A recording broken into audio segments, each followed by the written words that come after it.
Rachel, issues of sexuality, I guess, has always been a common human interest and preoccupation for obvious reasons.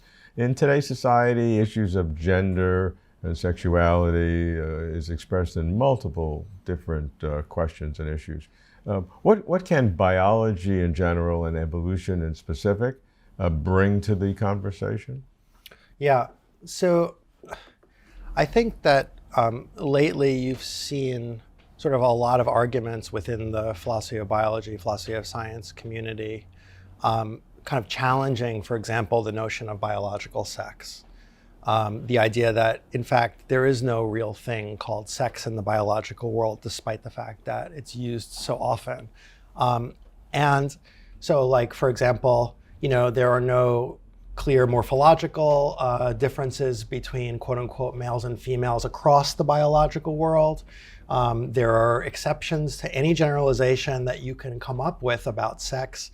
You can talk about certain kinds of sex organs, but then some animals will lack them, plants will be completely different, blah, blah, blah. Ultimately, the argument against the concept of biological sex is sort of pointing out that there are all these counterexamples where, that make it look like sex is not a natural kind, but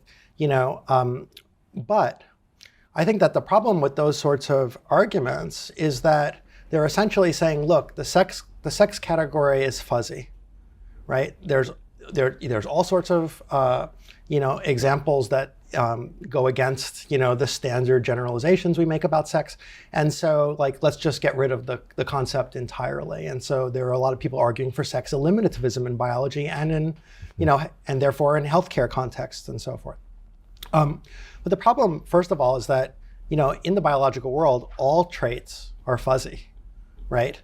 Pretty much any trait that you can come up with is fuzzy because the biological world is fuzzy. You don't have discrete atomic elements here. This is the biological world, and it's messy. And so pretty much any trait that you can think of that you can usefully describe, like eyes or wings, right? All of these things are going to have all sorts of fuzzy boundaries, right? With all different sorts of structures and mechanisms in play and different kinds of ecologies and so forth. And so it seems like it's asking too much from a concept that it have no counterexamples, that it be amenable to necessary and sufficient conditions in the philosopher's sort of terminology. Because probably the vast majority of biological traits are, genes included, are not. That's right? the nature of biology. That's the nature of biology. So I never really sort of found, that didn't strike me as a particularly powerful argument against the concept of sex.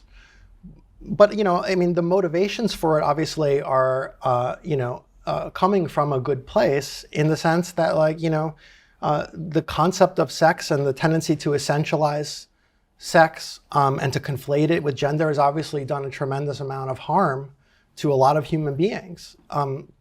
And so, I guess the question becomes is it still useful to talk about biological sex for human beings? Like, for example, in the medical context, regardless of whether it's useful in other sort of biological contexts. Well, certainly there are diseases that are specific to traditional men and women. I mean, and allocations of funds have skewed towards the male in the past. I don't think deliberately. It just happened to, be that a reflection of society. And a recognition of that is good. Yeah. So there are some people that because they're skeptical of the sex concept, they don't like to have the idea that there's a sex box and a gender box, because then it suggests that sex is somehow biologically essential, but gender is a lay-on cultural construct. Right. But the problem with this is that when you don't, you run all sorts of healthcare and moral value risks. So, for example, right? I mean, this is a classic problem in the healthcare of trans people, right? If you're a trans woman, but there's no context in which you would mark yourself down being biologically male, then how do you know whether you should go in for prostate screening? How do you know how different kind of hormonal backgrounds are going to interact with, right? So I mean, so the values question, yes, sex essentialism has been used for a lot of oppressive purposes, but the flip side is that pretending that sex doesn't exist really runs serious risks in the medical contexts, particularly, in the human medical context. And so, I think that's a problem that healthcare, providers and physicians and so forth are kind of struggling with right now. Yeah, so like one of the new boxes you check when you go to a new doctor is a biological sex at birth. That's a way to sort of straddle the problem or not deal with the gender or sex. Exactly, but it's still informationally rich from a medical standpoint, right? And critical. Yeah, right. And fairly definitive, but not definitive in every case. There's a lot of hermaphrodites are common, are in the animal kingdom and humans as well. I mean, it's just a fact. Right. So, but if you're a trans woman like me, that's also BRCA positive, for a breast cancer gene, the implications are very complex and different. How do you do that? Right? Well, so the questions about, whether you can use estrogen for hormone therapies or so forth. I mean, everything changes. And if you didn't use the concept of sex, the real key question is, what would you use in its place? Okay. And it's the same problem with arguments for the elimination of disease concepts. It's like, okay, fine, there are all these problems with disease concepts. I won't talk about them right now.